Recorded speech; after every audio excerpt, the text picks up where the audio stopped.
Welcome, future nurses and medical professionals. Today, we are diving deep into cardiovascular disease, or CVD. This is a high-yield topic for the NClEX and fundamental for clinical practice.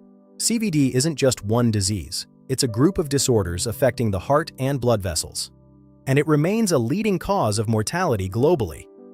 Most cardiovascular diseases start from one main process: atherosclerosis. Cardiovascular disease is an umbrella term. It encompasses conditions affecting the heart itself, the arteries that carry oxygenated blood, and the veins that return it.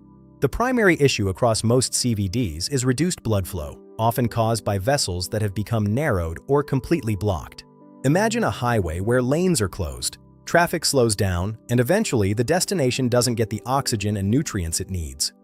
The foundation of most CVD is atherosclerosis. This is a chronic, progressive, inflammatory disease. Let's break it down into 6 critical steps. Step 1. Endothelial injury. The inner lining of the artery, known as the endothelium, is extremely delicate. It can be damaged by high blood pressure, the toxins in cigarette smoke, or chronic high blood sugar and diabetes. Step 2. Lipid entry. Once that wall is damaged, LDL cholesterol, the bad cholesterol, seeps into the vessel wall. Step 3. Inflammation. The body treats this as an injury. White blood cells, specifically macrophages, rush in. This triggers a cascade of chronic inflammation that further damages the structure of the vessel. Step 4. Plaque formation. These cells consume the fat, turning into what we call foam cells. Together with fibrous tissue, they form a plaque, which is a hard, fatty deposit inside the artery. Step 5. Narrowing. As the plaque grows, the lumen, the space where blood flows, gets smaller and smaller. This restricts blood flow to vital organs, leading to symptoms like chest pain or fatigue. Finally, Step 6. Plaque rupture. This is the critical emergency event. If the plaque breaks, a blood clot forms immediately. This is the body's attempt to heal the rupture, but it backfires. The clot can completely block the artery. If this happens in the heart, it's a heart attack. In the brain, it's a stroke. Understanding risk factors is key for patient education and NClEX questions. We divide them into 2 categories. Non-modifiable factors are things we cannot change: age and gender, where males typically show higher risk earlier in life.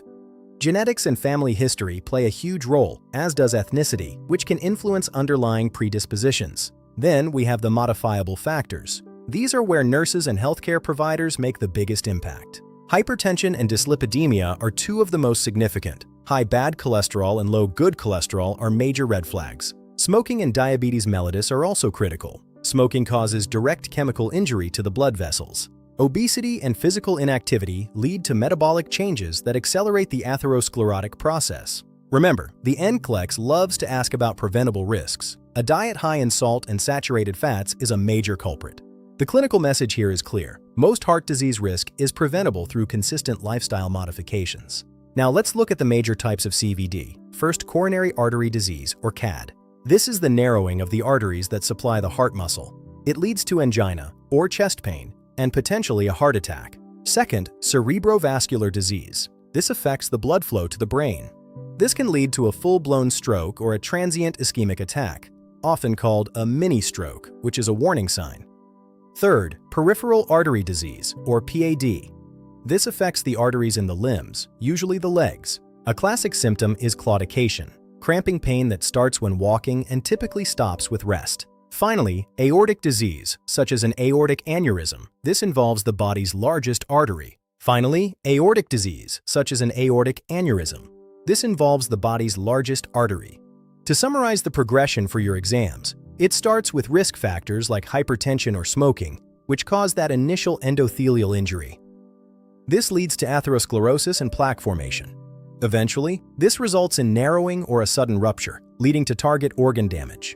As a nurse, your goal is to intervene early, managing risk factors before they lead to irreversible damage. Mastering the pathophysiology of CVD is the first step in providing excellent cardiac care. Keep studying, future RNs. Thank you for joining this lecture. We hope this makes CVD much easier to understand. We'll see you in the next session.